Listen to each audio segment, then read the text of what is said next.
अस्सलाम वालेकुम dear students, उम्मीद करता हूँ आप सब खैरियत से होंगे।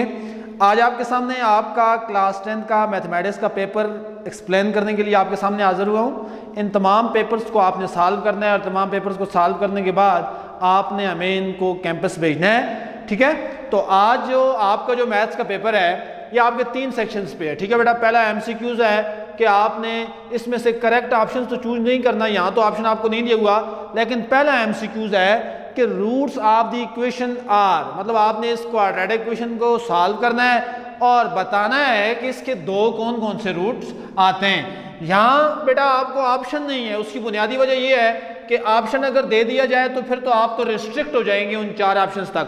तो ये विदाउट ऑप्शन है, आपने इसको सॉल्व करना है और बगैर इस ऑप्शंस के आपने वहां पे इसको मेंशन कर देना है कि आपके पास करेक्ट ऑप्शन क्या है, ताकि आपको ज्यादा सोचने का मौका मिले। ठीक है, इसकी बुनियादी वजह ये है। ठीक है, दूसरा है every quadratic equation can not solve by dash method.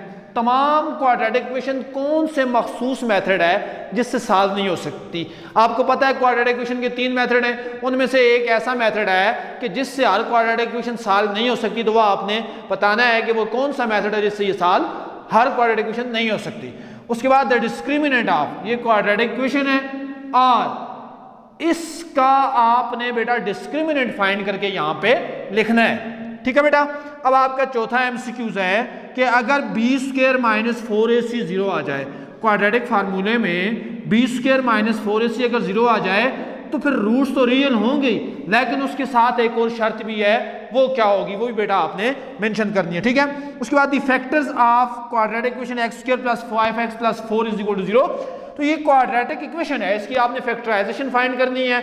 2 आपके पास फैक्टर आएंगे, वो जो 2 फैक्टर आएंगे आपने बेटा यहाँ पे मेंशन करने हैं। ठीक है, उसके बाद शॉर्ट क्वेश्चन है, एक क्वाड्रेटिक इक्वेशन है, इसकी फैक्टराइजेशन आपने करनी है। फैक्टराइज करने के बाद आपने बेटा जो आपके पास 2 फैक्टर आएंगे उसमें से जो x की वैल्यू आएगी वो आपने लिखनी है। तो फैक्टराइज के साथ साथ यहां आप ये कर लें, फैक्टराइज तो करेंगे ही करेंगे, एंड सॉल्व फॉर x भी आपने फाइंड करना है। ठीक है, उसके बाद दूसरा है the equation ax² + 5x = 3 has x = 1 is the solution.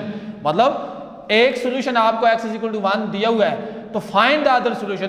आपको पता है क्वाड्रेटिक इक्वेशन के 2 सॉल्यूशन होते हैं बेटा, एक आपको दिया हुआ है, फिर दूसरा आपने फाइंड करना है। ठीक है, उसके बाद सेक्शन C है, पहला पार्ट है सॉल्व x + 2 + x + 7 = x + 23। तो बेटा ये आपके पास रेडिकल इक्वेशन है जिसको आपने सॉल्व करना है। और उसके बाद है B पार्ट है find the value of k if roots of quadratic equation is differ by unity. मतलब आपने इस क्वाड्रेटिक इक्वेशन को सॉल्व करना है कि अगर उनके रूट्स के दरमियान जो डिफरेंस है वो यूनिटी का हो। ठीक है बेटा, तो ये इसके 3 पार्ट, पहला पार्ट है MCQs का हो गया, दूसरा शॉर्ट क्वेश्चन का हो गया, तीसरा लॉन्ग क्वेश्चन का हो गया। बेटा इसको प्रॉपर आपने पेपर के मेथड के तहत, प्रॉपर पेपर के पैटर्न के तहत आपने इसे में सॉल्व करना होगा और आपने बकायदा इसको इस क्वेश्चन को सॉल्व करने में, इस पेपर को सॉल्व करने में समझ लें कि घर में आप खुद ही अपने ऑब्जर्वर हैं, खुद ही अपने इन्विजिलेटर हैं, खुद ही अपने आप को आप ऑब्जर्व कर रहे हैं। वहाँ ना आपके सर पे कोई टीचर होगा ना कोई गार्डियन होगा। और एक बात मैं आपको बता दूं बेटा कि अगर बगैर किसी कन्फ्यूजन के अगर आप इन क्वेश्चंस को सॉल्व कर लेते हैं तो समझ लें कि जो आपने पिछले टॉपिक आपने वीडियोस से देखें समझें वो आपको आ गए। अगर इस दौरान अगर आपने हमें ये समझ लें कि अगर इसमें कुछ मसाइल हैं, आपको कुछ MCQs नहीं आ रहा, कुछ आपके क्वेश्चंस में जो मसाइल हैं वो अगर आपके पास नहीं आ रहे, तो समझ लें आपके पास जो है कुछ ना कुछ कमी रह गई है, कुछ वीडियोस में आपके पास कमी रह गई है। तो इस नंबर पे आपने इन पेपर्स को व्हाट्सएप करना है।